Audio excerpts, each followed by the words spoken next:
Welcome to the Startup Operator podcast. The tables have been turned on me today. For a change, I will be the one answering questions instead. And to ask me questions, I have Ravi, who's a friend and a mentor on the podcast. Ravi is the co-founder and CEO of Aim High Consulting, which is perhaps best known for crafting the communication for unicorns such as Flipkart and Ola. They also work with a lot of interesting early stage startups. We recorded a very popular podcast earlier on PR for startups. You should definitely check it out if you haven't. I'll link to it in the description. So without any further ado, over to you, Ravi. What should we talk about? Thank you, Roshan Cariappa. This is indeed a pleasure and a privilege, not to sound cliched, but truly a pleasure and a privilege to turn the tables on you, like you said. A little bit of a context.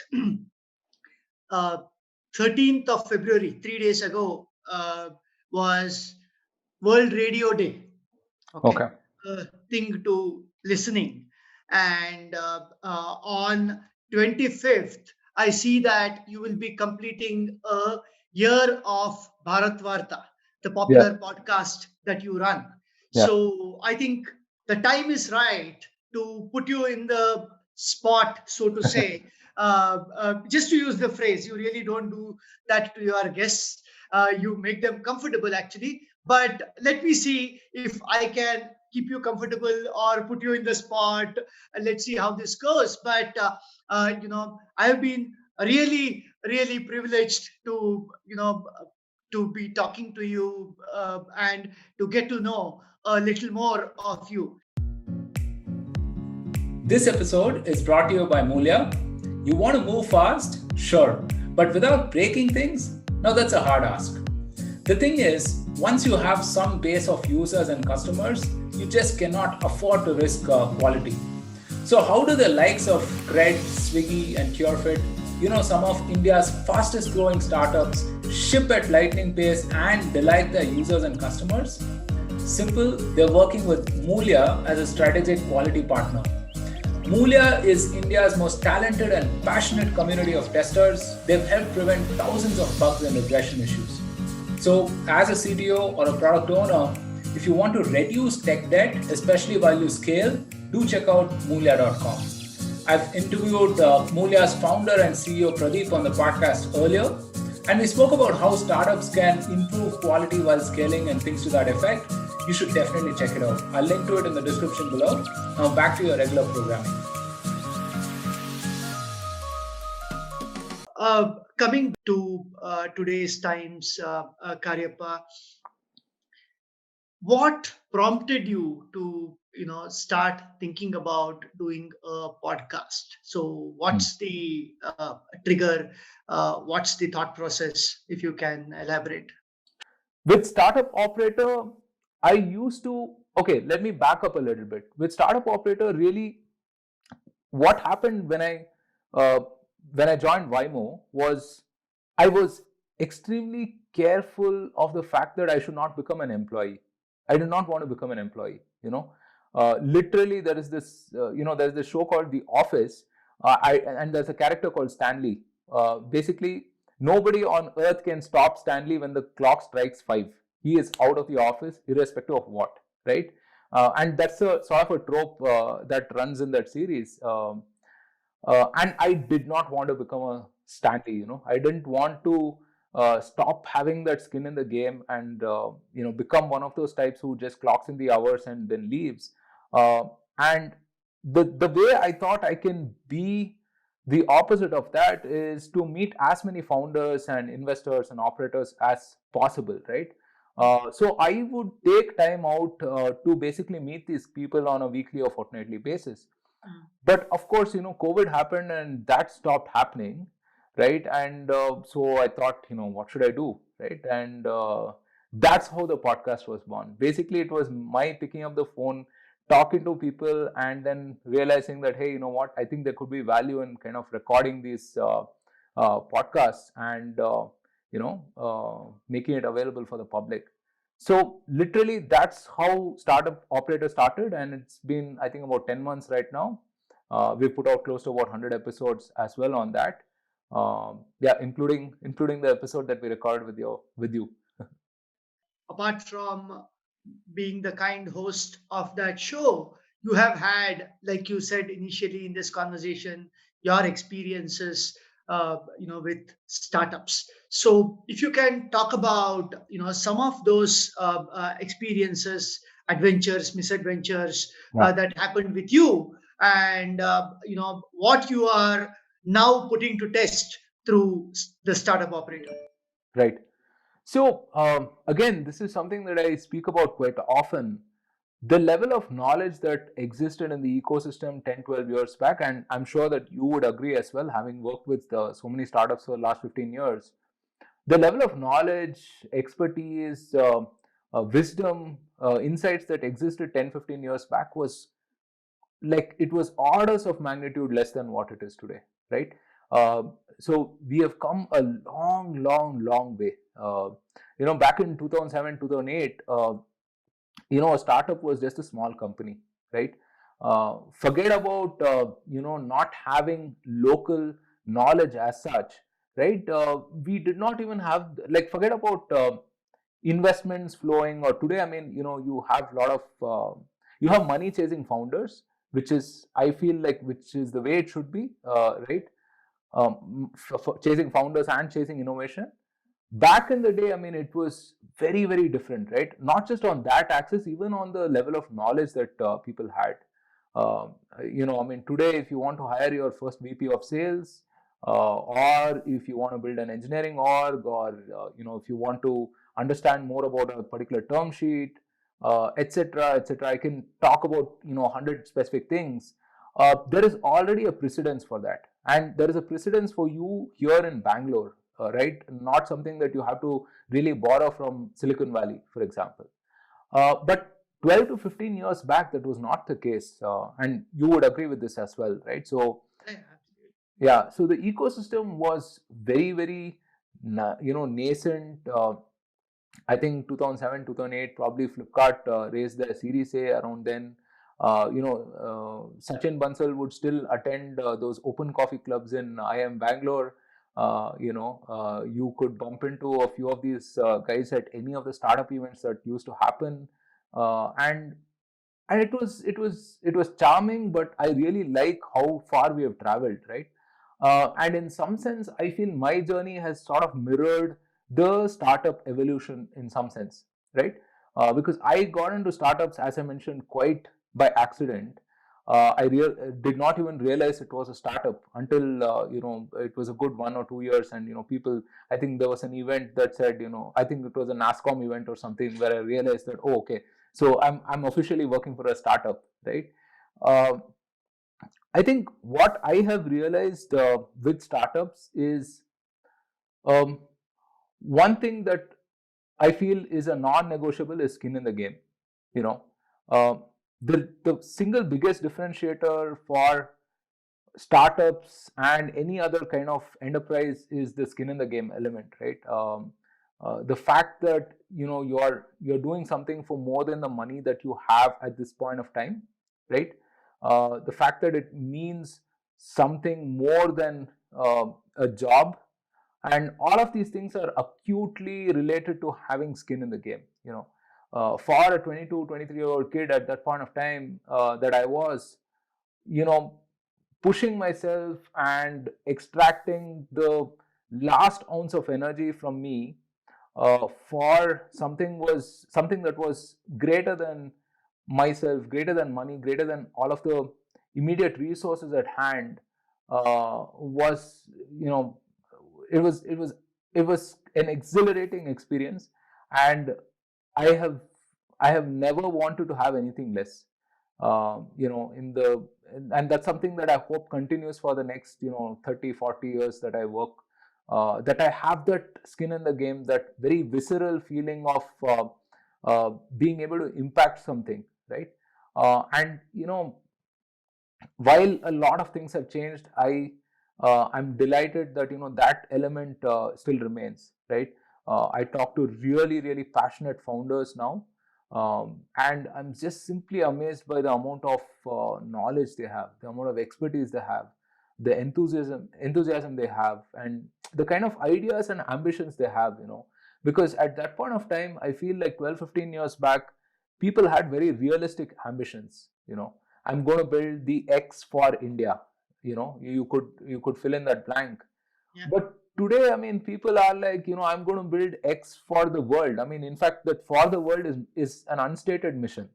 You know, Yeah. you have tremendous companies coming out of India and serving the world. Yeah. And in the 12 to 15 years, I think we have learned to dream.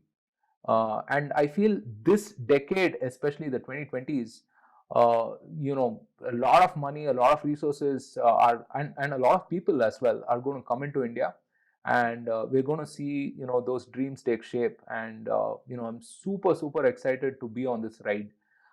So the single biggest thing I've learned is that if you impute skin in the game, uh, miraculous things can happen. Yeah, you're right about the skin in the game. You're also right about the canvas becoming wider. I'm saying it's a global canvas, Yeah. like you're talking about. But what's the size of the canvas for the startup operator? What's the objective? Right. Yeah. So again, startup operator. If I look back at the conversations I've had, right, these are, um, and again, I mean, I've polled the people who follow the podcast, and the reason why they kind of appreciate it is because it's wisdom, right? I mean, it's not knowledge. See, if you search on the internet for 10 ways to run a webinar or 14 ways to do something else, you will find hundreds, if not thousands, of articles. But there is a certain sense of there's a certain amount of wisdom that comes from actually doing things, which is in the heads of operators and founders, right? uh, you know what was it like the first time you let go of someone, right? I can sit and write an article about all of these things, but really, until you face it yourself, you're not going to understand. And the best second-hand option to understanding that is to actually hear it from someone who has done that, right? Or what is it like to build an engineering org sitting out of India for some company in in Southeast Asia, for example, right? Again, I mean, you can write plenty of articles on how the culture is different in slight ways, but it's more or less the same, and all of those things. But unless you hear it from a Sidhu Ponappa, it's very difficult to kind of wrap your head around it, right? Because these are people who have actually been there, done that, and they have a lot to offer, right? So at this point of time, we are super focused at surfacing this knowledge. And I have a team with me, and really all we try to do is surface this knowledge, find the best people who can talk about these matters and surface the knowledge. We have a couple of interesting things coming up. We have this thing called the Engineering Manager Series, where again, I think there is a huge white space for engineering leadership content, right? People have uh, if I talk about engineers, right? I mean, today what makes a good engineer is no longer just the quality of code. I mean, it's how do you hire people, how do you build scalable stuff, right? And it's really that, and there's a huge white space in terms of knowledge and wisdom on that axis, right? Which we're trying to surface through the Engineering Manager Series. And this week we're going to be recording a pretty interesting one with a senior engineering leader. That is something that's upcoming. Also in the plans is to build a platform where we can connect, young founders, operators with people who can mentor them, right? So if you are an engineering leader, 6 to 8 year experience, or 4 to 6 year experience, and you want to know what the next level of evolution looks like, how about talking to someone who's been there and done that, and who can, help you on those fronts, right? So yeah, I mean, we've been building the knowledge sharing aspect of things. I think going forward, we want to enable connections and really contribute in some small, significant way to the startup ecosystem. Yeah. So the startup ecosystem is today, like you rightly said, a lot more evolved. So also the startup media, Hmm. ranging from your story to Yeah. TechCrunch, and there are hundreds in between. So what gives you the confidence, or what gave you the confidence that Mm. there was space for something like that, something like what you have now, the Right, startup operator in between? right. How are you differentiated from all other forms of startup media? Right. So again, I mean, I don't purely consider Not to myself compare, but media, right? yeah, Because I started with a different sort of an objective, really to talk to as many people, and for very selfish reasons, right? I wanted to talk to them so I can understand a few things that I could, execute and implement in my life, right? And be better, basically. It so happens that I mean, this is something that people at large are interested in and they care about. So hey, I mean, it's a double whammy, right? So see, if I look at startup media, it it oscillates between mindless cheerleading and crushing cynicism, right? There is always, you know I think, if you especially if you look at 2014 2015 media, these fundraisers would occupy, like, quarter page, half page news, right? And if you go through the fundraisers trying to understand why it matters, you would come away with nothing, right? You would get the founder's background, where, which school he went to, engineering, what he went, what he did, etc., etc. You would see all of that, but the broader trend would kind of get hidden, right? As to why is this capital chasing this innovation, what is at stake, right? And what does this mean really, or how are they innovating? How is this startup solving this, right? And more about that. At the other end, you look at this crushing cynicism, right? Again, I mean, you only have to look at a few of these portals, the way they write about startups, right? No, see, startups, having operated in startups, many different startups, they are as imperfect as can be, right? yeah, There are 99 things that are broken about startups, and really, it's a work in progress. It's a perennial work in progress, right? So it's almost like looking at a child that is tumbling and saying that, oh, this child doesn't know how to walk, yeah, or oh, this child is so arrogant, it's not even walking properly, yeah, right? Now, I think there is a reasonable midway between both these points, right? Between mindless cheerleading and crushing cynicism. I personally, as a startup operator, I personally feel that it should be more towards the positive aspect than the negative aspect, right? Because I think startup innovation is yeah, incredibly hard, yeah, right? You might have the best of people, the best of resources, etc., etc., etc., right? It's incredibly hard, right? So I don't know what streaming service that was, that started in 2020. Was it Hulu? No, not Hulu. Um, Anyway, this streaming service that probably raised hundreds of millions of dollars, all top executives, went bust in less than 6 months, right? Nothing guarantees success.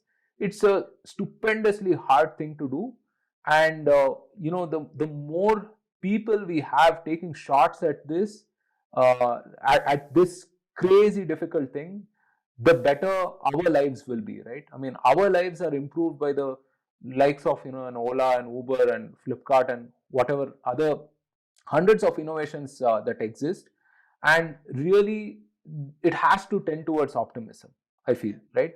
Now, that's on the media aspect of things, mm, but with startup operator, people are really interested in understanding, you know understanding from other similar people who have solved these problems before.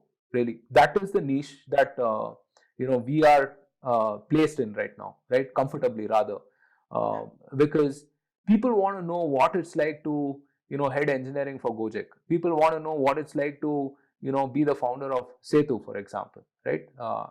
As my friend Nikhil is. People want to know, what was it like to be the former chief marketing officer of Wipro, right?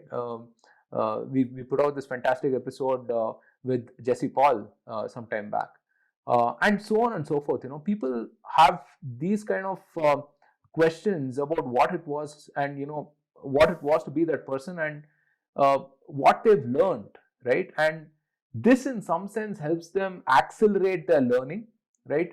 And short circuit their progress, rather than go take the long-winded road of visiting everything through first principles, failing, learning, iterating, and the usual cycle, right? This kind of short circuits that, and that is what I'm most interested in helping people accelerate their learning through the wisdom that we surface in these conversations. Yeah, very well put.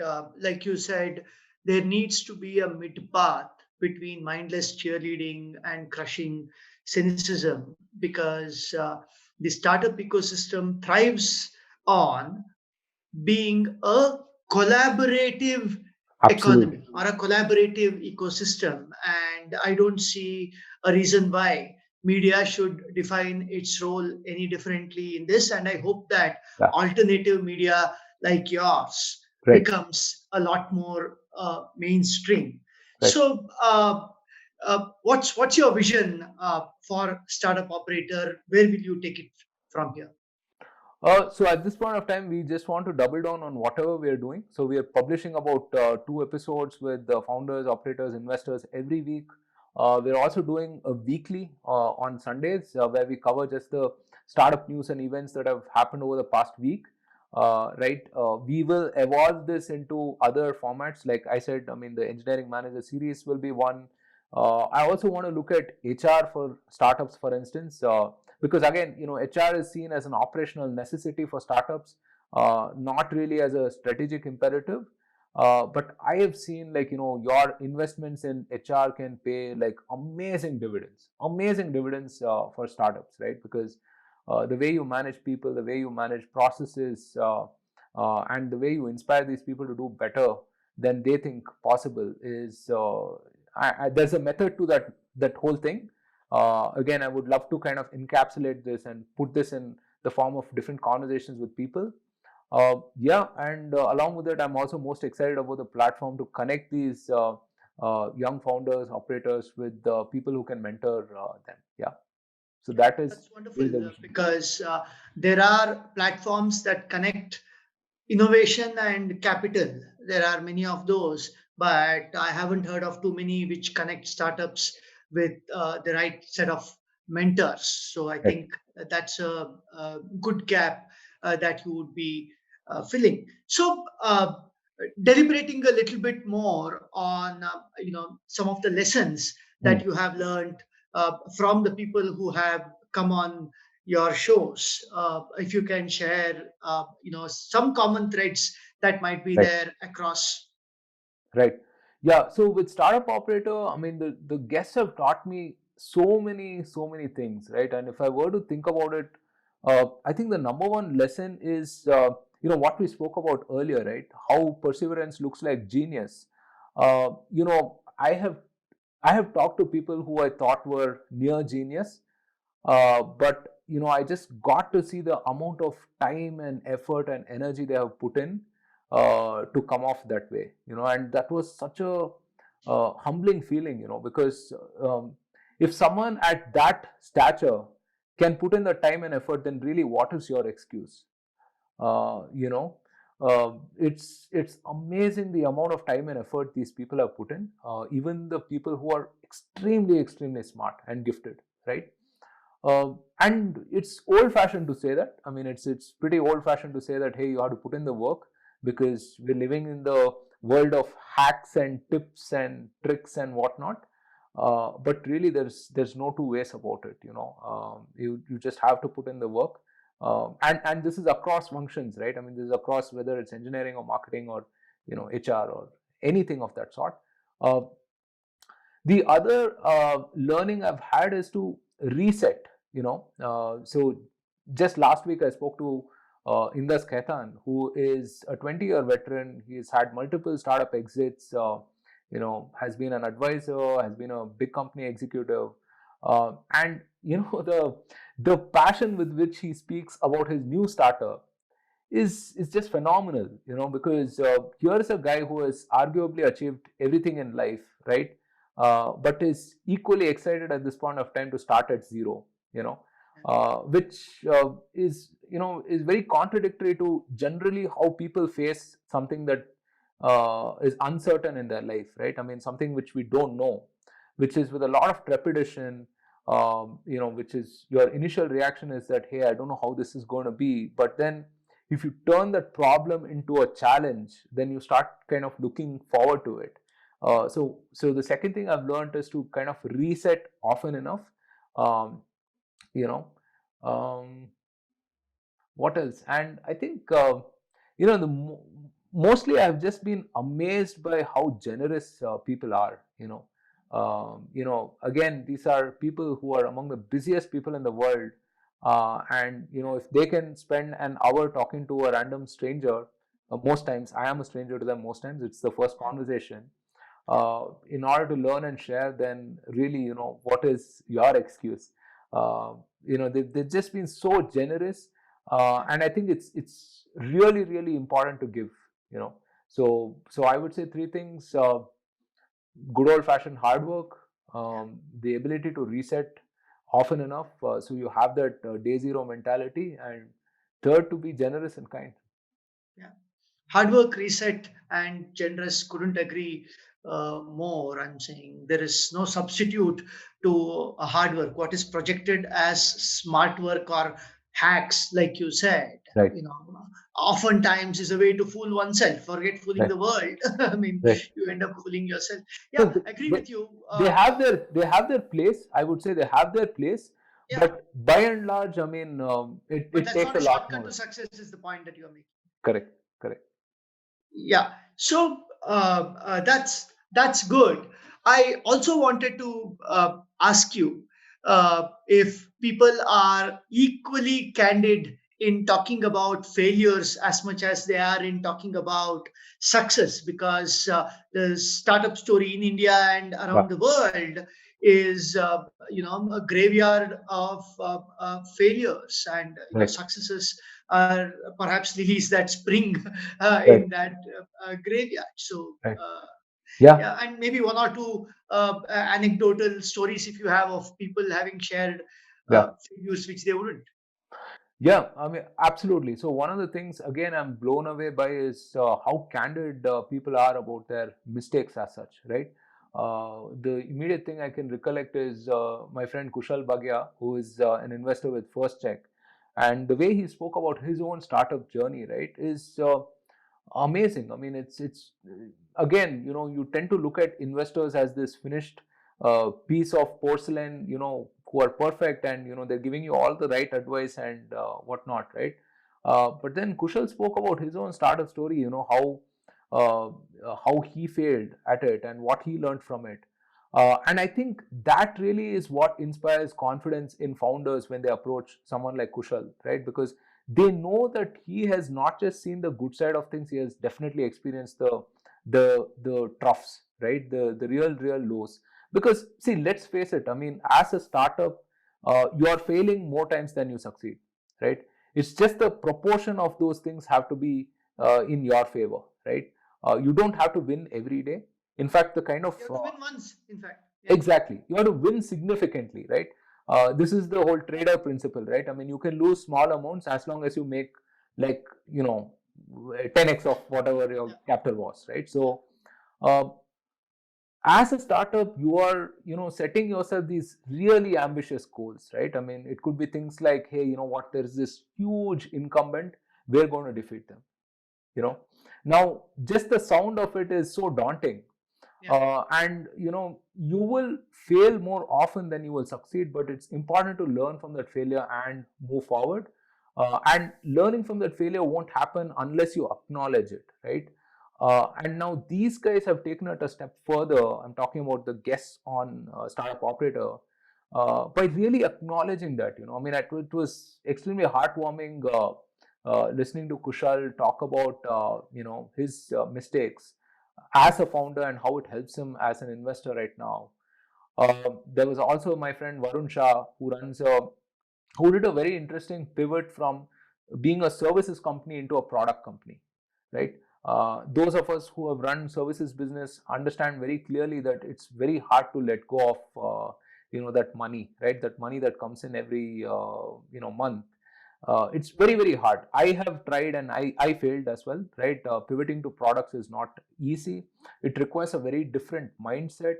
And more or less, I mean, it's next to impossible to say no to cash, right? It's one of the hardest things, right? But the fact that he decided to do the transition, close their services arm, experienced bunch of setbacks and everything, and today, I mean, he is running a very successful product outfit. Is again, I mean, it's a testament to the journey that he has been through, right? Uh, what happens when people share these journeys on the podcast is that it becomes a little more real, because I'm reminded of this quote by Steve Jobs where he said that everything around you was built by people who are no smarter than you, right? Because you tend to look at things, right, like your laptop or iPhone or whatever it is, big buildings and you name it, whatever innovation, and you tend to think that kind of the people that put this together were truly genius people, right? But it makes it real when these kind of people talk about their failures and talk about what they learned, right? So yeah, I mean, that's excellent question. So yeah, I mean, I've been really happy to be privy to these conversations. Yeah. Yeah. Yeah. Cariappa, I have been a big believer, much like uh, you, uh, in startups being the answer, startups being the panacea Yeah. that will cure all the ills that plague our society, that plague our country. Truly. So, having spoken to hundreds of startup operators, entrepreneurs, I mean, do you get that kind of optimism? Is our optimism well Yeah. placed? Yeah. Absolutely. Absolutely. I mean, I think I tweeted this a while back. If you want to feel optimistic about India, just talk to founders. Because see, if you look at India, right, we're not short on talent. We have a phenomenally talented bunch of people, right? Because you look at Indians everywhere that they go, right? I mean, whether it's US, UK, everywhere, the Middle East, the most intelligent and the most successful people are often Indians, right? I mean, you look at Silicon Valley, for example, at big companies, startups, etc. We have phenomenal talent, right? What we have lacked is resources and institutions. I feel the resources bit we will catch up, right? I mean, we're at 2,500 per capita income right now. I mean, for perspective, US is at like 50 or $60,000. So even if we move rather imperfectly, I think we will find ourselves at the 8K, 10K sort of per capita income, right? I mean, we will catch up with resources, we will catch up with capital as well. I mean, a lot of money will come in, right? The institutions might be tricky, so take for example, let's say education. Now, do I believe that in the next 5-10 years the likes of Harvard or Stanford will spring up in India? No, right? I don't think that's going to happen. But again, this is a classic problem that can be solved by startups, right? So I was talking to the founder of Newton School, Siddharth, today, for example, who's again running a very, very interesting experiment, right? I mean, they're taking these kids who are from various parts of nooks and crannies of India, right? And really putting them through a program and helping them get placed in top product companies in India, right? And again, it kind of he is doing what any good university should do, right? Which is to basically build skills and expertise that is relevant and build competence essentially, right? Because if I look at it, I think the college education system has completely broken down, right? I don't think people come out of college any smarter today because of what is taught in colleges. I mean, they may learn a bunch of things, from their peers or just from the fact that they're growing up. But I don't think, in fact, I think it would be a net negative, right? There is that argument you could make, but I'm most positive about the kinds of innovation like Newton School and things to that effect taking shape, that will impact our education, right? I mean, similarly, you look at healthcare, for example, right? um, it's fantastic, the kind of innovation that we've seen last year in such a desperate time. So you're going to see a lot of startups innovating on really, really hard institutional challenges in healthcare, right? And that is why I feel like startups can really solve these large problems that that typically would have been solved by institutions and like many years of development as such. At least that is the hope. Yeah, absolutely. And there's so much more to talk about, but if I can talk about just one or two things that are pointedly towards Roshan Cariappa, having spoken so much about the podcast, where do you find the time to do all of what you are doing? I have always wondered. Well, I mean, so the first thing that I always believe is that you need a team.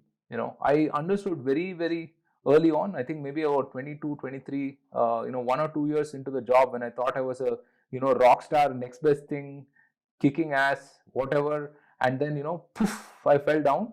I understood that, you have to play well, right? You have to play well with a team. As your ambitions get higher, it becomes very, very difficult for you to do these things alone. You have to surround yourself with a team, right? You have to surround yourself with the best and brightest people, and you have to become a leader, like a team player at least, right? And so I've been extremely fortunate. God has been really kind that I have a fantastic team for everything that I do, right?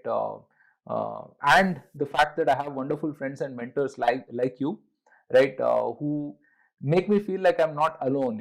I'm part of this journey along with you, right? So that makes my job a lot more simpler. I feel like I don't know how I could have operated on any of these things even alone, without a great team, right? A And lot what's of your team like? If you want to share a Sure. couple of sentences on them. Sure. So on the startup operator, we have a couple of folks. I mean, you guys should have heard of them, Gunjan, and then also there's this guy called Thiru who's helping me out. Shout out to both of them. Thank you so much for all of the help that you guys have, given me on that front. And of course, I mean, at Vimo, I have a fantastic team of 15, 20, 15, 16 really bright, passionate people, right? Who really, again, I mean, are a treat to work with. I learn from them every day. So yeah, I mean, uh, I think it's impossible to do any of these things without a team. So first things first, I would say due credit to the team, right? Um, Second, I think, again, a lot of credit to my wife. Uh, she puts up with some of these vagaries of my life, right? It's not easy living with a podcaster, right? When you knock on a door and you realize someone is talking on a mic, at early in the morning or, late at night.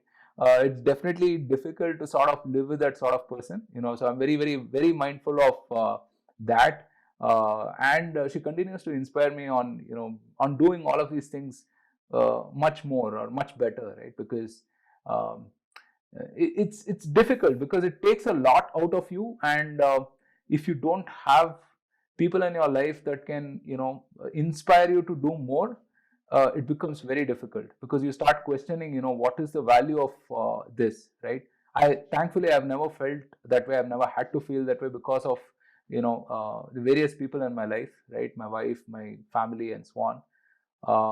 Yeah, but on the time front, I mean, I've always wanted to be one of those people who wake up at like 5 a.m. and 5:05 start yoga, and like 5:35 start meditation, and then 6 o'clock do this and that. And I've really wanted to be that sort of person because my dad is that kind of a person. Not that he's into yoga or whatever, but like clockwork, the man wakes up at 7, extremely disciplined, very regimented life, right? I've always wanted to be that person. I somehow have failed miserably at that, right?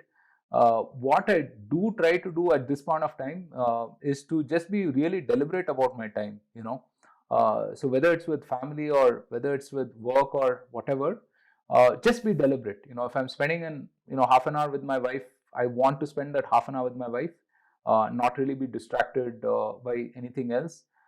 It's easier said than done. My wife, if my wife is listening to this, she'll probably be laughing to herself because it's very difficult. It's really difficult to not be distracted by all of the 40 different things that's coming at you. But that's probably a very noble aim to have, to really focus on one thing and one thing alone and do it well. That really increases your intensity and the productivity of time, basically. Yeah. Yeah. So to do a little bit of crystal ball gazing, will startup operator become a global operator? I mean, what mega plans will you go after? People who will fund you, or will they come after you? And do you plan to really scale it? Uh, Yeah, so it's a very interesting question, right? Because we have had global guests on both the podcasts, and we often wonder, I mean, if we should take that route, especially with startup operator, because again, you do have such amazingly talented founders, investors, and so on abroad. But I've kind of consciously focused on India because I feel that there is just an insane amount of talent and expertise here in India that needs to be surfaced, right?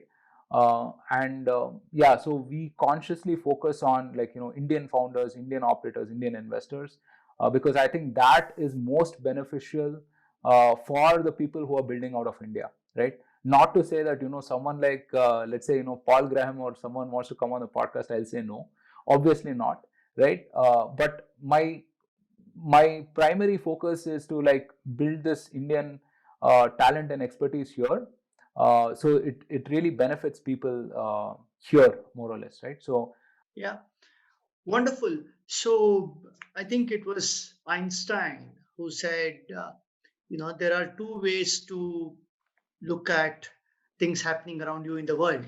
One, as though everything is a miracle, and the other, as though nothing is a miracle. I'm saying one with a sense of wide eyed wonder, the other, as though everything is very lame. You're somebody who has managed to look at everything with a sense of wide-eyed wonder and as though oh, everything is a absolutely. miracle.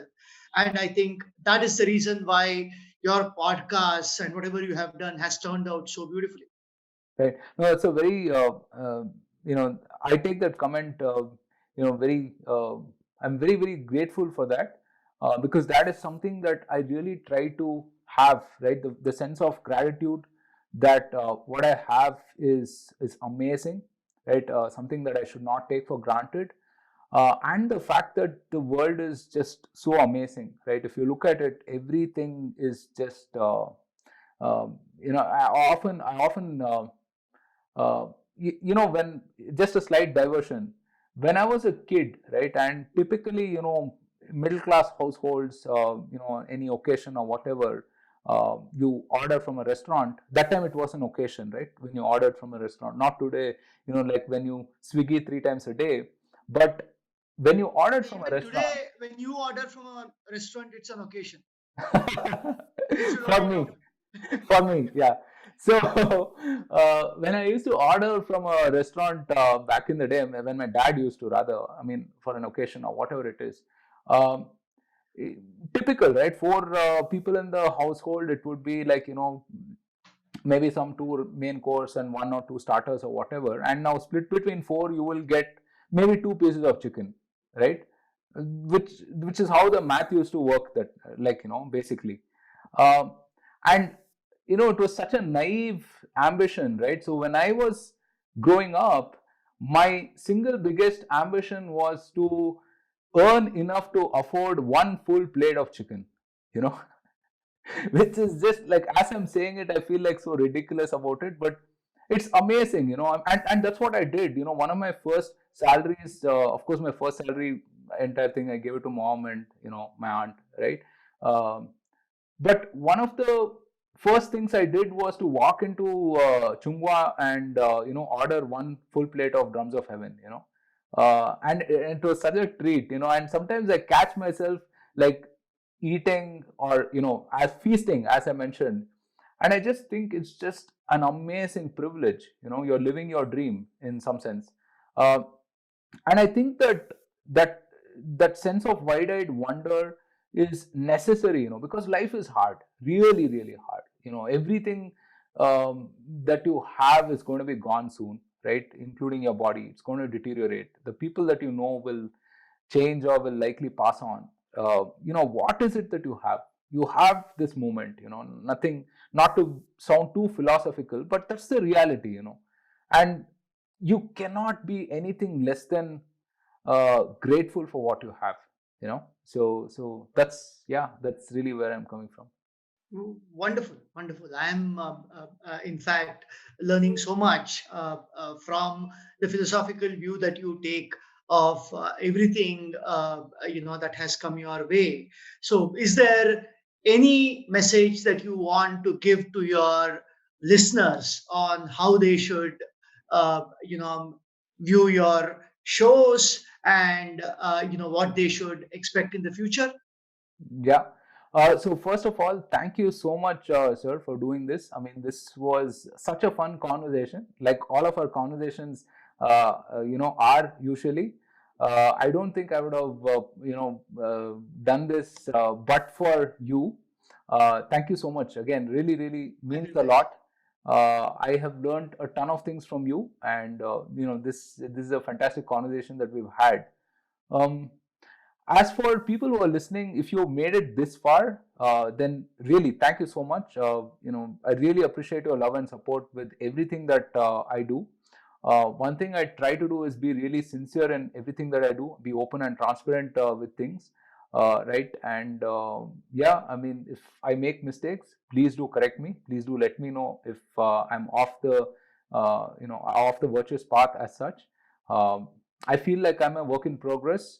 I am trying to be as good, as efficient, as true to the right cause as possible, but I know that I'm human as well. I can make mistakes.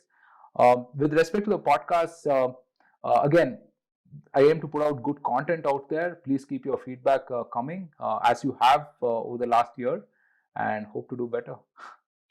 Yeah, thank you so much, Roshan Cariappa, for elevating the level of debate and discourse and conversations in our society in a world like how you put it. I'm saying which is filled with either mindless cheerleading or crushing cynicism. I'm saying striking a mid path there and making people calm and patient in the way they listen to conversations and start participating in a lot more meaningful fashion in those debates and discussions. So grateful to you for having put out these two wonderful shows, and thank you so much for giving me the opportunity to turn the tables on you and to ask you questions.